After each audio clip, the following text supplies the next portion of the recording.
என் தங்கப்பிள்ளையே, இன்று மங்கள செவ்வாய் கிழமையினுடைய இரவில், அதாவது பௌர்ணமியினுடைய இந்த இரவில் உன் வராகி உன்னை மனமகிழ்ச்சியோடு சந்திக்க வந்திருக்கின்றேன்.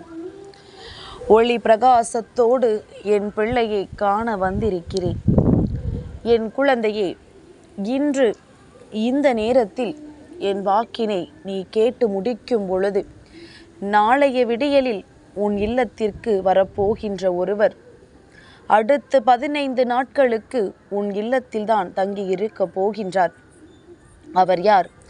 எதற்காக 15 நாட்கள் மட்டும் உன் இல்லத்தில் தங்கி இருக்க போகின்றார்? அவருக்கு நீ என்ன செய்ய வேண்டும்?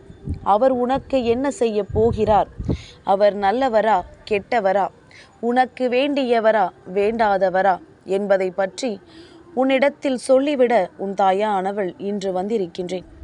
என் பிள்ளையே, இன்று இந்த செய்தி உனக்கு நிச்சயமாக மிகவும் முக்கியத்துவம் வாய்ந்த ஒரு செய்தியாக இருக்கும். உன்னுடைய வாழ்க்கையில் ஒரு அதிமுக்கிய மாற்றத்தை கொடுக்கக்கூடிய ஒரு தகவலாக இருக்கும். அம்மா சட்டென்று எதையும் உன்னிடத்தில் கொண்டு வந்து சேர்த்து விடுவதில்லை. உன்னுடைய வாழ்க்கையில் பேரதிர்ஷ்டத்தை தரக்கூடிய விஷயங்களை மட்டும்தான் அம்மா உன்னிடத்தில் கொண்டு வந்து சேர்ப்பேன். அந்த வகையில் இந்த செய்தி உன் வாழ்க்கையில் நிச்சயமாக ஒரு மிகப்பெரிய அதிசயத்தை தான் நடத்த போகின்றது. பொதுவாக உன் இல்லத்திற்கு வருவார்கள், செல்வார்கள். ஆனால் இவர் மட்டும் 15 நாட்கள் தங்கி இருக்க என்ன காரணம்? அம்மா உனக்கு புரியும்படி சொல்லத்தான் வந்திருக்கின்றேன். எதையும் சுற்றி வளைத்து உன்னை குழப்ப உன் தாயானவள் நான் விரும்பவில்லை. தெய்வங்கள் வருவார்கள். அவர்கள் உன் இல்லத்திற்கு வந்து உன்னை ஆசீர்வதித்து விட்டு செல்வார்கள். ஆனால் அவர்களால் அங்கேயே நிரந்தரமாக குடியிருக்க முடியாது. அவர்களின் ஆசிகள் அங்கு எப்பொழுதும் இருக்கும். ஆனால் இவர் அப்படி அல்ல. 15 நாட்கள் இருந்து உன் இல்லத்தில் இருக்கின்ற அத்தனை பிரச்சனைகளுக்கும் தீர்வினை கொடுத்துவிட்டுத்தான் இங்கிருந்து செல்வேன் என்று சொல்லிக் கொண்டிருக்கின்றார். அப்படி சொல்லிக் கொண்டிருக்கின்ற இவர் உண்மையாகவே மிகவும் நல்லவர், உனக்கு மிகவும் நெருக்கமானவர். இவர் ஒருவராக இருக்கலாம், அல்லது ஒரு சிலராக கூட இருக்கலாம். அது நான் சொன்ன பிறகு நீ புரிந்து கொள்வாய் இவர்கள் ஒருவரா அல்லது ஒரு சிலரா என்று. என் குழந்தையே, பொதுவாக நீ யோசிக்கின்ற சில விஷயங்கள் சட்டென்று உனக்கு தவறான முடிவை கொடுத்துவிடும். அதே நேரத்தில் நீ யோசிக்காமல் செய்கின்ற ஒரு விஷயம் சட்டென்று உனக்கு நல்ல முடிவை கொடுத்துவிடும். இதுவெல்லாம் காலத்தின் நியதி என்று நீ நினைக்கின்றாய். அது ஒருபுறம் இருந்தாலும் என் பிள்ளை, அந்த நேரத்தில் சட்டென்று உன் மனது யோசிக்கின்ற விஷயங்களை எல்லாம் நீ அது யோசிக்கின்ற பாதையிலேயே விட்டு விட்டாயே தவிர உன் மனசாட்சியிடம் நீ கேள்வி கேட்க மறந்து விட்டாய். உன் மனசாட்சியிடம் இது செய்யலாமா செய்யக்கூடாதா, இது சரியா தவறா என்கின்ற கேள்வியை நீ நிச்சயமாக கேட்டிருக்க வேண்டும். அப்படி நீ கேட்டிருந்தாயானால் நிச்சயமாக உனக்கு அன்றே அதற்கான பதில் நல்ல முடிவாக கிடைத்திருக்கும். என் குழந்தையே, அதுபோல தெய்வத்தை வணங்குகிறோம். உன் குல தெய்வத்தை விழுந்து விழுந்து வணங்குகின்றாய். உன்னுடைய இஷ்ட தெய்வத்தை வணங்குகின்றாய். அடுத்ததாக நீ வணங்க வேண்டியது யார் என்று அம்மா உனக்கு பல முறை சொல்லி இருக்கின்றேன். அதுதான் உன்னுடைய முன்னோர்கள், உன்னுடைய இல்லத்தில் இறந்து போனவர்கள். உன் இல்லத்தில் இருந்து அவர்கள் தன்னுடைய வாழ்க்கையை இழந்துவிட்டு இந்த உலகத்தை விட்டு சென்றவர்கள். இவர்களுக்கு நீ நிச்சயமாக தர்ப்பணம் கொடுத்து அவர்களின் ஆசிகளையும் நீ பெற்றுக்கொள்ள வேண்டும். பொதுவாக ஒவ்வொரு அமாவாசை நாட்களிலும் நீ செய்கின்ற தர்ப்பணங்கள் ஸ்வேதா தேவியின் மூலமாக யமதர்மராஜனினுடைய கைகளுக்கு சென்று உன்னுடைய முன்னோர்களிடத்தில் ஒப்படைக்கப்படும். இதுதான் வழக்கம். என் பிள்ளை, நீ தெரிந்திருக்கவில்லை என்றால் இன்று என் மூலமாக தெரிந்து கொள். அப்படி நீ செய்கின்ற தர்ப்பணம் அவர்களை சென்று சேருமாம். அதே நேரத்தில் என் பிள்ளையே, அப்படி அமாவாசைகளில் நீ செய்யாமல் விட்டுவிட்ட விஷயங்கள் நாளை செப்டம்பர் மாதத்தினுடைய 18ஆம் தேதி மகாலய பட்சத்தினுடைய ஆரம்பிக்கின்ற நாள். அதாவது மகாலய பட்சம் என்பது மொத்தம் 15 நாட்கள். இது நாள் வரையிலும் எந்த ஒரு திதியும் தர்ப்பணங்களும் கொடுக்காதவர்கள் கூட இந்த 15 நாட்களுக்குள் நீ கொடுத்து விட்டால் அத்தனைக்கும் சேர்த்து வைத்த புண்ணியம் உனக்கு கிடைத்துவிடும். என் பிள்ளையே, அதுபோலத்தான் இந்த மகாலய பட்சத்தினுடைய இந்த 15 நாட்களும் முடிகின்ற நாள் அக்டோபர் மாதம் 2ஆம் தேதி. இந்த நாட்களில் உன்னுடைய முன்னோர்களுக்கு யமதர்மராஜன் அவர்கள் விரும்புகின்ற இடத்திற்கு சென்று வர வழி கொடுப்பாராம்.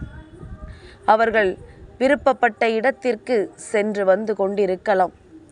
அப்படியானால் உன்னுடைய முன்னோர்கள் வந்து செல்ல ஆசைப்படுகின்ற இடம் உன்னுடைய இல்லம்தானே.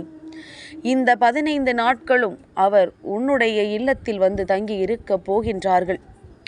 உன்னுடைய முன்னோர்கள் உன் இல்லத்திற்குள் வந்து இருந்து உனக்கான ஆசிகளை வழங்கப் போகின்றார்கள். இந்த 15 நாட்களும் என் பிள்ளையே, இந்த 15 நாட்களும் உன்னுடைய இல்லத்தில் நீ சுத்தமாக வைத்திருந்து அவர்களை வழிபட வேண்டும்.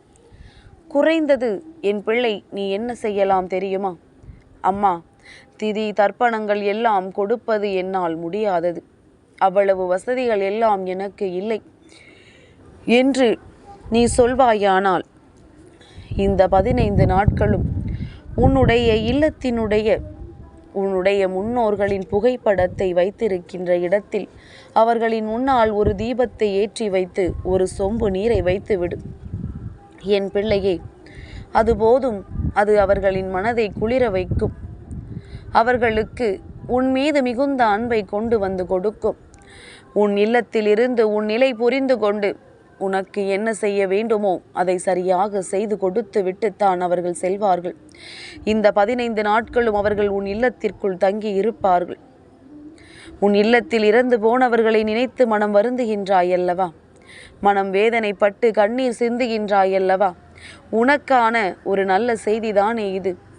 நாளை முதல் அக்டோபர் 2ஆம் தேதி வரை உன்னுடைய இல்லத்திற்குள் உன் இல்லத்தில் இறந்து போனவர்கள் முன்னோர்கள் என்று இவர்கள் எல்லோரும் அங்கு தங்கி இருப்பார்கள் என்றால் அது உன் மனதிற்கு எந்த அளவிற்கு நிறைவான ஒரு நிம்மதியை கொடுக்கும் என்பதனை இந்த தாயானவள் என்னால் நிச்சயமாக புரிந்து கொள்ள முடிகின்றது.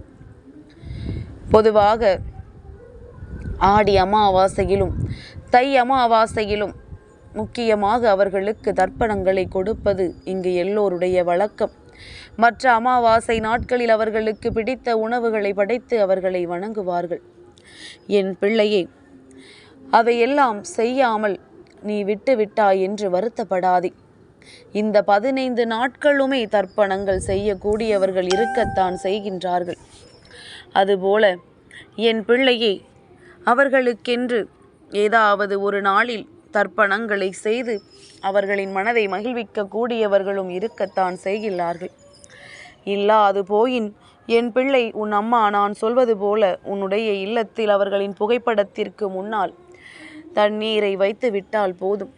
அதுவும் இல்லை, முன்னோர்களின் புகைப்படங்கள் எதுவும் இல்லை என்று சொல்கின்றவர்கள் உன்னுடைய இல்லத்தினுடைய சமையலறையில் ஒரு சொம்பு நீரை நீ வைத்து விட்டால் போதும். என் குழந்தையே, அந்த தண்ணீரை நீ மூடி வைக்க வேண்டாம், திறந்த நிலையிலேயே வைத்து விடு. நிச்சயமாக உன் இல்லத்திற்கு வருகின்ற முன்னோர்கள் அதை அருந்தாமல் செல்ல மாட்டார்கள். பொதுவாகவே எதற்காக தண்ணீரை வைக்கச் சொல்கின்றோம்? ஒருவர் உன் இல்லத்திற்கு கோபத்தோடு வந்தால் கூட சட்டென்று முதலில் நீரை கொடுக்கும் பொழுது அதை பருகிவிட்டு மனது அமைதியாகி விடுவார்கள். அவர்களுக்குள் இருந்த கெட்ட எண்ணங்களே மாறிவிடும்.